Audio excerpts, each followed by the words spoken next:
ఓం Sairam Shri Sachidananda Sadhguru Sainath Maharaj key జై. సాయి భక్తులందరికీ నమస్కారం అండి. హాయ్ ఫ్రెండ్స్, అందరూ ఎలా ఉన్నారు? I think all of you are fine.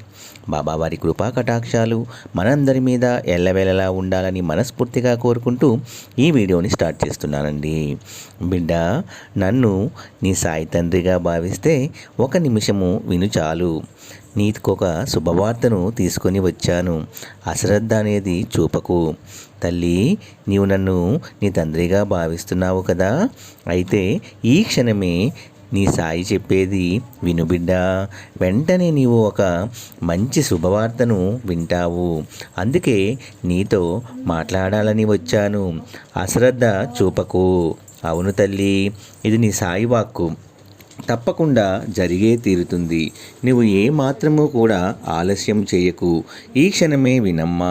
నీ కష్టాల వల్ల, నీ యొక్క బాధల వల్ల నన్ను పూర్తిగా మర్చిపోయావు కదా, కానీ ఇక నీ కష్టాలన్నీ కూడా తొలగించడానికి నీ దగ్గరికి వచ్చాను.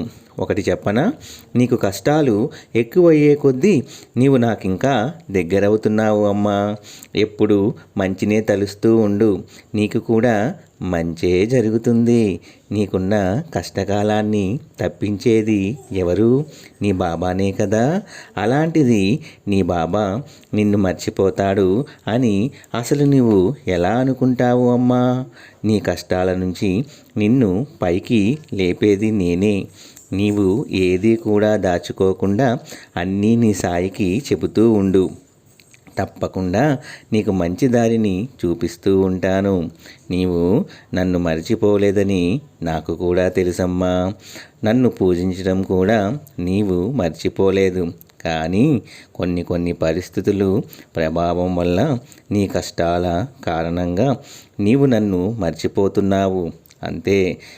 నేనేమీ కోప్పడడం లేదు బిడ్డ. నీది నాది తండ్రి బిడ్డల సంబంధం. అలాంటిది బిడ్డ తండ్రి మీద అలిగితే తండ్రి అలా ఎలా ఊరుకుంటాడు చెప్పు? నేనే నీ దగ్గరికి వస్తున్నానమ్మా. వాయువేగంతో నేను నీ దగ్గరికి వచ్చి ఒక అద్భుతాన్ని జరిపిస్తాను. ఒక శుభవార్తను నీకు అందచేస్తాను. నీ సాయి అన్నిటినీ సరిచేసి నీకు మంచి జీవితాన్ని ఇస్తాడు. క్షణంలో నీ జీవితంలో జరగబోయే మార్పును నీవే చూస్తావు. నీవు కష్టపడేందుకు కారణం ఏమిటో తెలుసా? నీ మనసు తల్లి. నిజమేనమ్మా, నీవు చెడును తలుస్తూ ఉంటే నీకు చెడే ఎదురవుతుంది. కనుక నీవు ఎప్పుడూ మంచినే తలువు, మంచిగా మాట్లాడు. వ్యతిరేకమైన ఆలోచనలు నువ్వు చేయకు బిడ్డ. నీ శత్రువుల ఏర్పడడం కష్టం. దుఃఖం ఎప్పుడూ నీవు గుర్తు చేసుకుంటూ ఉన్నావు. నీ చుట్టూ ఉన్నవాళ్ళు నీకు ద్రోహం చేసేవాళ్ళు. వాళ్ళ మనసులో ఏమి ఆలోచనలు ఉన్నాయో అని నీవు వింటే తట్టుకోలేవు తల్లి. అసలు ఆ దుఃఖం మాటల్లో చెప్పలేనిది. ఇప్పుడు నీ మనసు ఏమి ఆలోచించాలి అనేది ముందు నువ్వు తెలుసుకోవాలి. ఆ ఆలోచనలు నీ కట్టుబాటులో ఉండాలి. తప్పులు ఎవరు చేసినా సరే ఆ తప్పులు నీ మీద వేసినప్పుడు ఏ భయం లేకుండా నిర్భయంగా మాట్లాడాలి. అలా మాట్లాడడంలో తప్పు లేదమ్మా. కొన్నిసార్లు నీవు తీసుకునే నిర్ణయాలు, ఆలోచించే విధానం, వీటి వల్లే కదా బాధలు ఏర్పడుతున్నాయి. కోపం ఎక్కువగా వస్తూ ఉంటుంది. అప్పుడు నీవు అదుపు తప్పుతున్నావు. అందుకే ఇప్పుడు నేను నీకు అర్థమయ్యేలాగానే అన్నీ చెబుతున్నాను. 1000 మాటలు ఉపయోగించి ఒకరిని ద్వేషించేలా మాట్లాడవచ్చు, కానీ ప్రేమ, అభిమానం, వాటితో మీ జీవితం మారిపోతుంది అని నీకు తెలుసా తల్లి? ఎలాంటి కారణం వల్ల అయినా సరే ఇతరులను బాధ పెట్టకూడదని తెలుసుకో. ఎప్పుడు నిదానంగా, ప్రశాంతంగా ఆలోచించి నిర్ణయం తీసుకో. నువ్వు చేసే పనికి, నీ కష్టాలకు తగ్గ ఫలితం నిదానంగా, గొప్పగా వస్తుందని తెలుసుకో. అలా వచ్చింది శాశ్వతంగా ఉంటుంది అని కూడా తెలుసుకో బిడ్డ.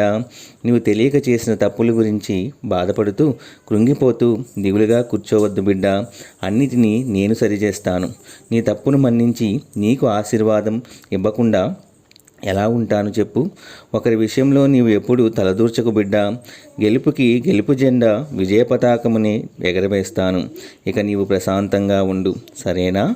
ఈ సాయి చెప్పింది నీకు అర్థమైందనుకుంటా. ఇక ఏమాత్రం భయపడకు.